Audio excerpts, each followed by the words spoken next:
अब बात महाकुंभ में 2 दिन पहले हुई भगदड़ के अर्धसत्य की। कुंभ की भगदड़ का वो सच जिसमें प्रशासनिक अधिकारियों पर यह आरोप लगता है कि आधा सच बताया, आधा छिपा लिया। जैसे क्या मंगलवार बुधवार रात में संगमनोज के अलावा और भी भगदड़ हुई? क्या डीआईजी वैभव कृष्ण ने झूसी में हुई भगदड़ जैसी स्थिति पर पूरा सच नहीं बताया? क्या मौत का आंकड़ा केवल 30 लोगों का है?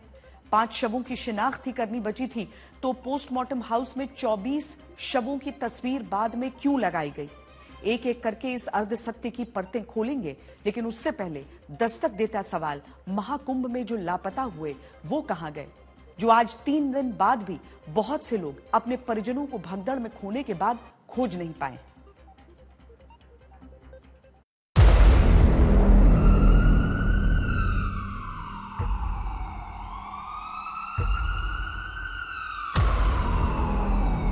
प्लीज मेरी मम्मी को कोई ढूंढ दीजिए, कोई तो ऐसा मसीहा होगा। मेरी माताजी भी सिंह है।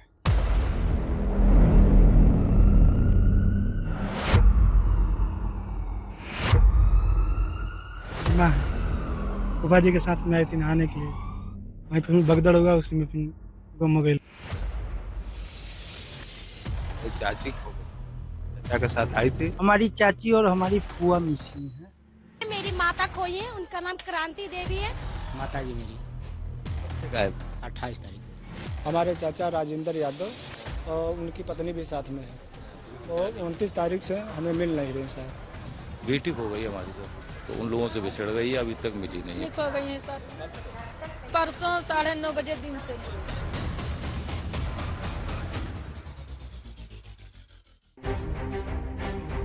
हाथ में मोबाइल, मोबाइल में किसी अपने की तस्वीर, तस्वीर के सहारे तलाशते 3 दिन बीत चुके हैं।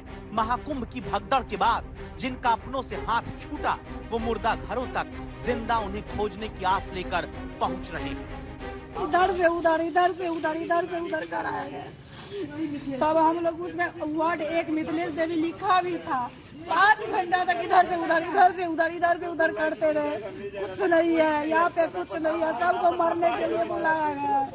अगर किसी को भी मेरी मम्मी मिले, नाम है मेरी मम्मी का मिथिलेश देवी, मैं उनकी बेटी हूँ। प्लीज आप लोग मदद कीजिए, प्लीज। हम ले आएंगे अपने मम्मी को। अनुराधा देवी प्रयागराज के पोस्टमार्टम हाउस तक आ चुकी हैं। साथ में बहन है, बेटा है। बेटा नानी को खोज रहा है। अनुराधा अपनी मां को मोबाइल में तस्वीर दिखाते हुए सरकारी मदद केंद्रों की दर दर छानकर मुर्दा घर तक कदम ठिठकते हुए चले आए हैं, लेकिन मां की तलाश पूरी नहीं हो पाई। वो हाईवे से होकर जाता है रास्ता झूसी के तरफ, वहीं पे है क्रिया योग, मतलब गेट बना है। उसी के पास पलक झपकते मेरी मम्मी को हो गई, जो कि मैं 72 घंटे से 8 जना ढूंढ रही हूँ, मुझे नहीं मिली है। मेरी मम्मी का नाम है मिथिलेश देवी, वो बिहार दरभंगा जिला की रहने वाली है। उनके पति का नाम है श्री श्रवण कुमार झा। मैं उनकी बेटी हूँ। मैं 8 लोग और हूँ जो कि सुरक्षित हूँ, पर मेरी मम्मी नहीं मिल रही है। यहाँ कोई भी ऐसा पुलिस प्रशासन नहीं है, मैंने जिसके पास रिपोर्ट ना दर्ज कराई हो और अपना एड्रेस, अपना फोन नंबर, अपनी मम्मी का फोटो नहीं दी हो, पर कोई कुछ नहीं कर रहा है। मेरी मम्मी का अभी तक कोई पता नहीं। मैंने हर हॉस्पिटल में, हर जगह अनाउंस भी करवाया, हर हॉस्पिटल में जाके देखा, नहीं है। फिर जाके मुर्दा घर में देखा, सारा मुर्दा को भी देखा, पर मेरी मम्मी नहीं मिल रहा है। अगर किसी को मिले तो प्लीज मेरी मदद कीजिए, प्लीज। कुंभ में मंगलवार बुधवार रात हुई भगदड़ के बाद प्रशासन चौकस है। कहीं भी भीड़ जुटने नहीं दी जाती, सबको लेफ्ट राइट कराया जा रहा है। लेकिन अनुराधा कोसती है उस घड़ी को जब दावा है किसी भीड़ में वो अपनी माँ और दूसरे लोगों के साथ फंसी थी। एक बार माँ से हाथ छूटा, 72 घंटे बाद भी दोबारा हाथ जुड़ नहीं पाया। आदमी गिर रहा था, आदमी के ऊपर से आदमी का ये पूरा बंडल बन रहा था। हाथ पकड़ने का तो सवाल ही नहीं था, पर फिर भी हम लोग आगे पीछे थे। एक बैरियर भी टूटा था जिसमें बहुत सारे लोगों का पांव फंसता था। वहां से एक भैया मेरे मम्मी को निकाल दी, हम सबको हाथ पकड़ के निकाल दी। वो यहीं के रहने वाले थे, पर वहीं से निकाले जैसे हम लोग एक जगह इकट्ठा हुए, पलक झपके बस मेरी मम्मी गायब। कोई तो ऐसा मसला होगा। दरभंगा से आई अनुराधा अपने परिजन को खोजती अकेली नहीं, बिहार से बंगाल तक और यूपी के अलग अलग जिलों तक लोग प्रयागराज में अपनों को खोज रहे हैं। सासाराम के द्वारिका सिंह पत्नी की तलाश में लगे हैं। इतना भीड़ इधर से आया कि अब पोल में हम अपना बर्दाश्त कर रहे थे, हम भी चिल्ला रहे थे, हजारों हजार की भीड़ होगी। किसी तरह हम अपना बैग उठाए, झोला उठाए, हम जानते थे कि कहीं झोंक करके उठाएंगे तो फिर बचना मुश्किल है, तो हम किसी तरह वहां से ले करके उसी भीड़ के सहारे में कचराते हुए बाहर किसी तरह फैल निकले, तो जाकर के दम लिए।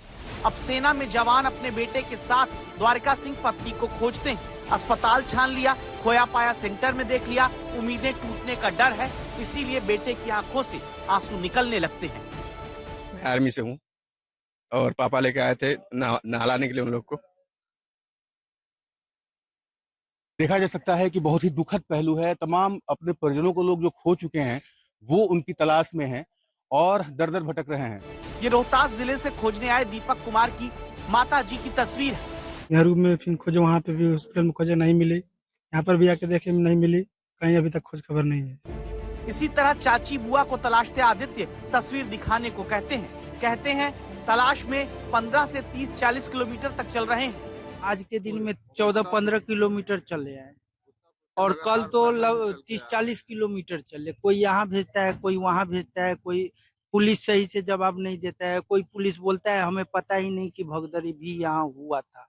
घाट पे जो पूछे तो बोलता है हमें पता ही नहीं कि यहाँ भगदड़ भी हुआ है, जाओ हमें पता नहीं, ऐसा पुलिस। सवाल अब दो है। पहला ये 72 घंटे बाद भी जो मिल नहीं पा रहे वो कहाँ है, और तब ये तस्वीर चर्चा में आती है जो प्रयागराज के मुर्दा घर में लगाई गई।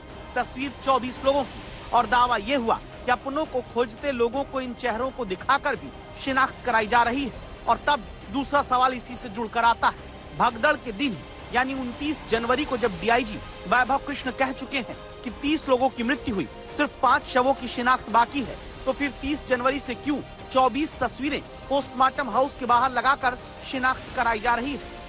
अस्पताल प्रशासन या फिर खुद डीआईजी वैभव कृष्ण ये अब तक साफ नहीं कर पाए हैं कि जब 30 में से 25 मृतकों की पहचान हो गई थी तो इस पोस्टमार्टम हाउस के बाहर 24 मृतकों की तस्वीर लगाने की जरूरत क्यों है, जिसको लेकर सवाल भी उठता है कि कोई भी हादसा होता है तो मृतकों जख्मी की पहचान के बाद उनकी सूची अब तक हर बार जारी होती आई, तो फिर कुंभ भगदड़ में 3 दिन बाद भी कोई सूची क्यों नहीं जारी की गई?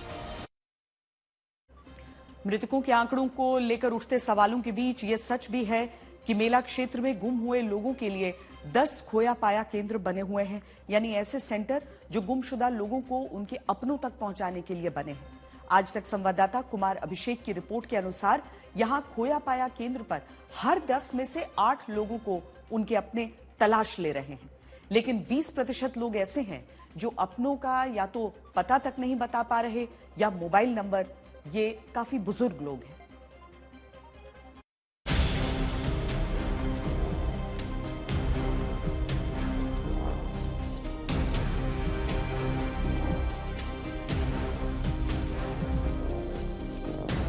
प्रयागराज की भगदड़ के बाद ये आंखें उन पीड़ितों की जिनमें इंतजार है कि कोई अपना इनका आएगा, प्रयागराज के खोया पाया केंद्र से वापस घर ले जाएगा। मौनी अमावस्या के दिन हादसे के बाद से अभी तक बहुत सारे लोग लापता हैं। खोया पाया ऐसा सेंटर है जहां कई सारे लोग अभी तक अपनों का इंतजार करते हुए देखे जा सकते हैं। ये मंगल महतो हैं, 3 बेटों के साथ संगम नहाने आए, बिछड़ गए। क्या नाम है आपका? मंगल महतो। कहाँ से आए? नेपाल। कब आए आप लोग? हम 28 का वहाँ से चले थे। कौन लोग लापता हैं? कौन लोग? हमारा तीनों बेटा किधर हम बिछड़ गए हैं, हम खाली इधर हैं। बगल में रमेश पाल बैठे हैं। भगदड़ होते ही अपने गांव के लोगों से इनका हाथ छूट गया।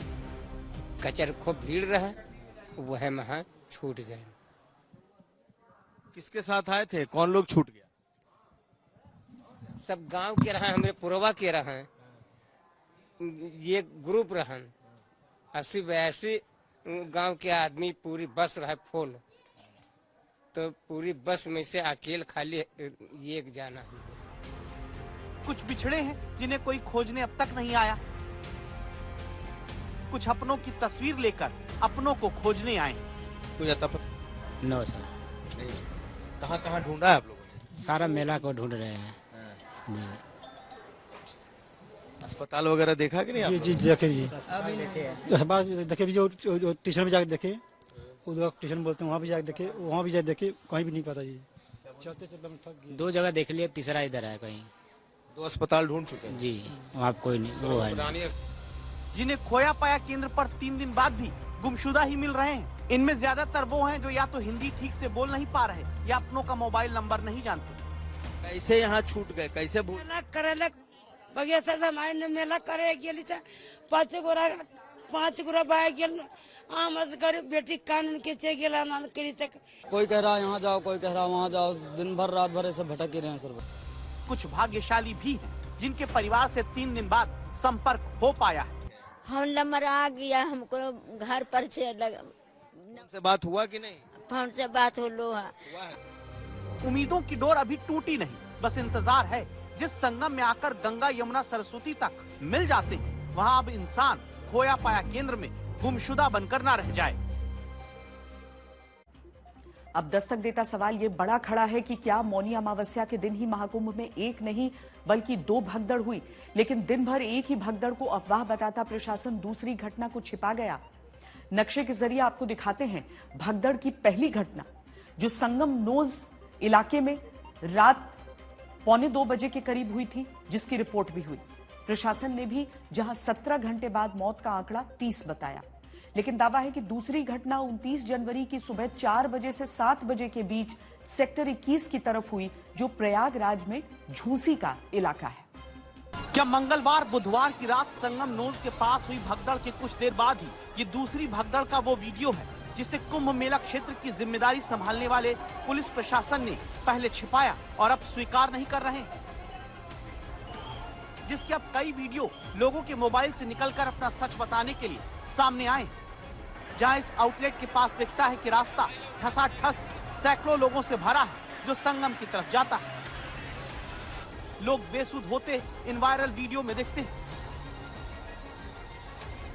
आखिर यहाँ क्या हुआ था, ये जानने के लिए हमारे संवाददाता पहुँचते हैं। मौनी अमावस्या के दिन भगदड़ संगम नोज पर तो हुई ही, लेकिन जिस जगह मैं मौजूद हूँ यहाँ पर भी भगदड़ की सूचना आई, जिसके बाद कई लोगों द्वारा दावा किया गया, कई लोगों द्वारा मौत का दावा किया गया। लेकिन मैं आपको समझाना चाहता हूँ कि जहाँ पर ये भगदड़ हुई वो स्थान जो है ये झूसी रेलवे स्टेशन है।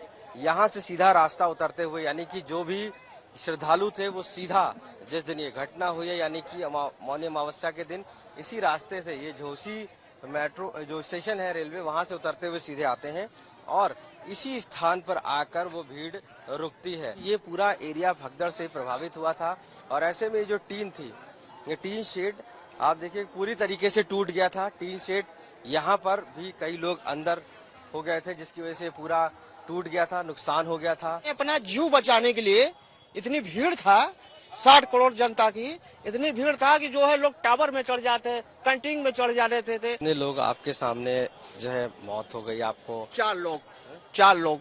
कैसे कह सकते हैं कि मौत हो गई उनकी? मौत एक तो हमारे ठेले पे हुआ, एक हमारे ठेले पे हुआ यहीं पे, एक जो है यहाँ पे सारी कपड़े थी, जूता थी, उसी के अंदर वो जो है बुढ़ा दबा हुआ था। रात के 4 बजे से उस वाले टंकी पे चढ़े थे और सुबह के 12 साढ़े 12 बजे भीड़ थोड़ी कम हुई, तब जाके हम लोग उतरे हैं। हम लोग के सामने यहाँ पे लोग गिर रहे थे। ये आज सुबह में यहाँ पे बालू डाला गया है, आप देख सकते हैं, वहाँ पे बराबर किया गया। यहाँ पे गड्ढा था लेकिन आज बराबर किए इसको। चरण, ये जो सामान है ये किस चीज का सामान है? और यहाँ सर ये पब्लिक लोगों का सामान है, जो संगम में स्नान करने हुए आए हुए पब्लिक थे, उनके सारी सामाने हैं सर।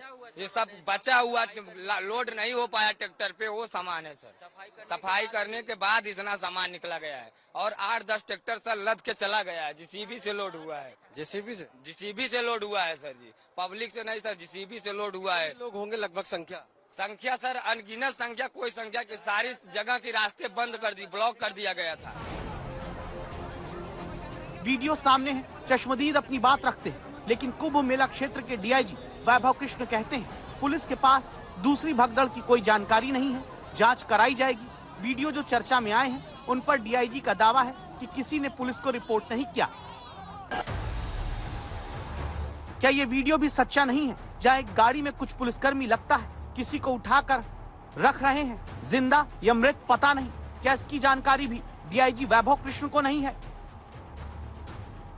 उम्मीद है कि अब तक जितने सवालों पर खामोशी कुंभ मेले के अधिकारियों ने अख्तियार कर रखी है, वो सच न्यायिक आयोग की टीम निकलवाएगी, जो कुंभ भगदड़ की जांच के लिए प्रयागराज पहुंच चुकी है। जैसे कि मैं सो रहा हूं तो पिताजी को जगाना है मुझे, तो वो डायरेक्ट उठाने के बजाय, और हिंसा की परंपरा मेरे यहाँ नहीं थी सौभाग्य से, तो वो क्या करते थे कि उस कमरे में आ जाएंगे या बाहर से गुजरेंगे और चौपाई बोलेंगे, प्रात काल उठ के रघुनाथा मात पिता गुरु नावई माता। कभी कभी मैं गुस्से में उठ करके अरे पापा चरण स्पर्श किया और सो गया, मैंने कहा अब मत उठाना।